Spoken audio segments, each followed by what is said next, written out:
നമസ്കാരം. ഇന്ത്യ എന്ന രാജ്യത്തിന്റെ നയതന്ത്ര ഇടപെടലുകളിലോ അല്ലെങ്കിൽ ഭരണതന്ത്രജ്ഞതയിലോ എന്തിന് ഇന്ത്യൻ രാഷ്ട്രീയത്തിലെ സാധാരണക്കാരായ ജനങ്ങളുടെ കാര്യത്തിൽ പോലും communist party of India Marxist എന്ന CPM ഒരു വോയിസുമില്ല, ഒരു അത്തരത്തിൽ ഇടപെടാനുള്ള ഒരു സാധ്യതയുമില്ല. രാഷ്ട്രീയമായിട്ടും ഒക്കെ തന്നെ സാമൂഹ്യമായിട്ടും തകർന്നടിഞ്ഞ് തരിപ്പണമായി നിൽക്കുന്ന ഇങ്ങ് മൂലയ്ക്ക് കൂട്ടിയിട്ടിരിക്കുന്ന ചപ്പ് കൂട്ടിയിട്ടിരിക്കുന്നത് പോലെ ഈ മൂലയ്ക്ക് കൂട്ടിയിട്ടിരിക്കുന്ന ഒരു പാർട്ടിയാണ് CPM. പക്ഷെ തങ്ങൾ എന്തൊക്കെയോ ആണ് എന്ന് വരുത്തി തീർക്കാൻ അവർ പലപ്പോഴും ശ്രമിക്കാറുണ്ട്. പണ്ട് കാലത്ത് ആമസോൺ വനാന്തരങ്ങളിൽ തീ പടർന്നു പിടിച്ചപ്പോൾ ബ്രസീൽ എംബസിക്ക് മുന്നിൽ A റഹീമും കൂട്ടരും നടത്തിയ വിപ്ലവകരമായ ഖരാവോയും അതുപോലെ സമര പരിപാടികൾ 6 പേരുണ്ടായിരുന്നു, നമ്മൾ കണ്ടതാണ്. അതുപോലെ ഇവിടുത്തെ CPM മറ്റ് പ്രസ്ഥാനങ്ങളുടെയൊക്കെ സാന്നിധ്യം മറ്റ് സംസ്ഥാനങ്ങളിലൊക്കെ നോക്കുകയാണെങ്കിൽ അവർക്കാർക്കും അറിയുക പോലുമില്ല. ഇവിടെ തന്നെ പലർക്കും വ്യക്തമായി ഇവരുടെ ജനാധിപത്യ മഹിളാ അസോസിയേഷൻ എന്ന് പറയുന്നവർക്ക് ഒരു വനിതാ സംഘടനയുണ്ട്. അതേക്കുറിച്ച് CPM അത്യാവശ്യം കാര്യങ്ങൾ അറിയാവുന്ന ഒരാൾക്ക് അങ്ങനെ ഒരു സംഘടന ഇപ്പോൾ പ്രവർത്തിക്കുന്നുണ്ടോ എന്ന് ചോദിച്ചു. കേരളത്തിൽ പോലും പ്രവർത്തിക്കുന്നുണ്ടോ എന്ന് ചോദിച്ചു. ഈ സംഘടനയാണ് CPM ആണ്.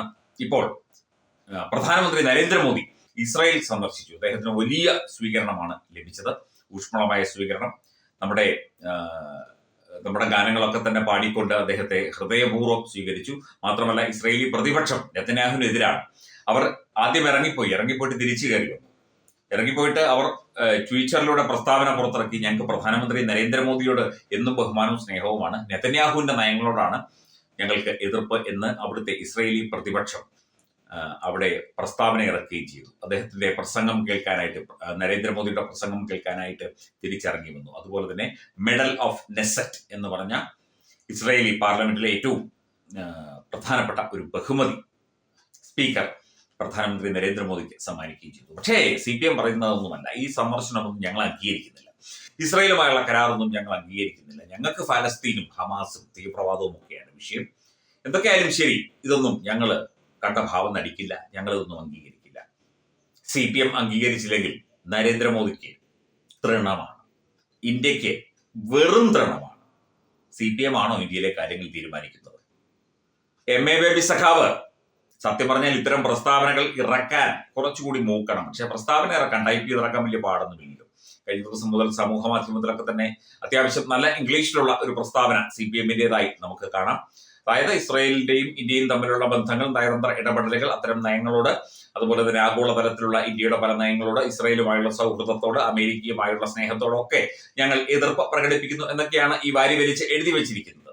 ആര് കേൾക്കുന്നു, ആര് കാണുന്നു? സത്യം പറഞ്ഞാൽ ഇതൊക്കെ കാണുമ്പോൾ ചിരിക്കല്ലാതെ വേറെന്ത് ചെയ്യാൻ നമ്മളെ കൊണ്ട് പറ്റും?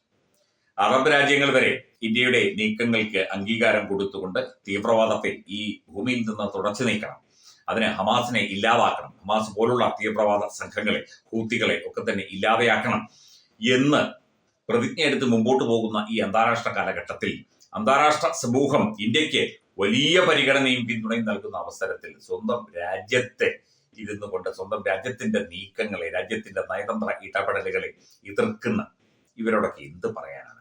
ഇവരെ എതിർത്തു എന്ന് വിചാരിച്ച് നരേന്ദ്രമോദി ഉടൻ തന്നെ പോയി രാജിവെക്കും, അല്ലെങ്കിൽ നരേന്ദ്രമോദി ഉടൻ തന്നെ ഇസ്രായേൽ യാത്ര വെട്ടിച്ചുരുക്കി തിരിച്ചു വരും, അല്ലെങ്കിൽ ഇസ്രായേൽ യാത്ര ക്യാൻസൽ ചെയ്യും, ഇസ്രായേലുമായുള്ള സാമ്പത്തിക, നയതന്ത്ര, പ്രതിരോധ ഇടപാടുകളൊക്കെ തന്നെ ഇപ്പോൾ നിർത്തിവെക്കും എന്നൊക്കെ ആയിരിക്കും ബേബി സഖാബ് സ്വപ്നം കാണുന്നത്. പാത്രം കഴുകിക്കൊണ്ട് നടന്നാൽ പോലെ ആവശ്യമില്ലാത്ത കാര്യങ്ങൾ എന്തിനാ ഇടപെടുന്നത്?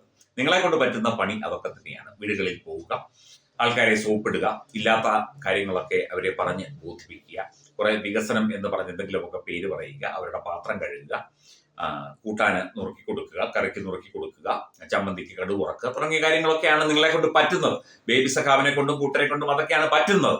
അത് ചെയ്താൽ പോരെ. പിന്നെ CPM ജനറൽ സെക്രട്ടറിയാണ്, എന്തെങ്കിലുമൊക്കെ പ്രസ്താവനയൊക്കെ ഇറക്കണ്ടേ? ഞാൻ അതെങ്ങാനും കേട്ട് പണ്ട് സിനിമയിൽ ചോദിച്ചതുപോലെ ഇനി ബിരിയാണി കൊടുക്കുന്നുണ്ടെങ്കിലോ എന്ന് വിചാരിച്ച് എങ്ങാനും ബേബി സഖാവിന്റെ പ്രസ്താവന കേട്ട് ഹലോ മിസ്റ്റർ ബേബി എന്ന് പറഞ്ഞ് നരേന്ദ്രമോദി എങ്ങാനും രാജിവെക്കുകയോ എന്തെങ്കിലും ചെയ്താൽ പിന്നെ രക്ഷപ്പെട്ടില്ലേ? അത് കണക്കാക്കിയായിരിക്കും ഇത്തരം പ്രസ്താവനകളൊക്കെ ഇങ്ങനെ അടിക്കടി ഇറക്കിക്കൊണ്ടിരിക്കുന്നത്. എല്ലാ പ്രസ്താവനകളും വളരെ നന്നാകുന്നുണ്ട് ബേബി സഖാവെ, ഇനിയും തുടരട്ടെ ഇത്തരം പ്രസ്താവനകളൊക്കെ തന്നെ. ഇന്ത്യ എന്ത് ചെയ്യണം, ഇന്ത്യ ലോകത്തിനു മുന്നിൽ ആരാണ്, ഇന്ത്യയെ ലോകം എങ്ങനെ കാണുന്നു എന്നൊക്കെ ഇന്ത്യയിലെ ജനങ്ങൾക്ക് നന്നായിട്ടറിയാം, കേരളത്തിലെ ജനങ്ങൾക്കും അറിയാം. ബേബി സഖാവ് ഇങ്ങനെ ഓരോന്ന് എഴുതിവിട്ട് ഇടയ്ക്കിടയ്ക്ക് ഓരോ തമാശയൊക്കെ പൊട്ടിച്ച് ഓരോ പ്രസ്താവനയൊക്കെ